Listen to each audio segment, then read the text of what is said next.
Subscribe कर लो। और आपको आने वाले पायरेट विलेज के और चेस्ट लूट ले रहा हूँ मैं। चलो चेस्ट लूट ले रहे हैं पहले, फिर आपको मैं बताता हूँ डार्क स्टेप फाइटिंग स्टाइल कैसे लेना है। तो चलो अब ब्लू चेस्ट रेडी है, ब्लू चेस्ट ले लेते हैं। चलो ब्लू चेस्ट भी ले लिया। अब जहाँ मैं आपको ला रहा हूँ वहाँ आपको चलना है। यहाँ पे चलो, यहाँ पहले आपको आ जाना है।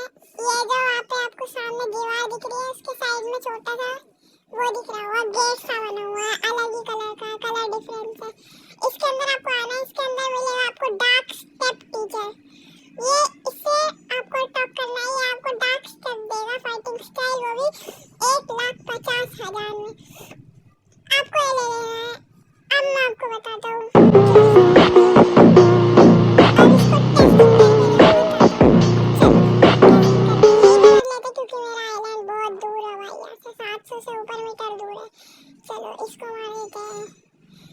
अब इसको भी मार देते हैं। ये ले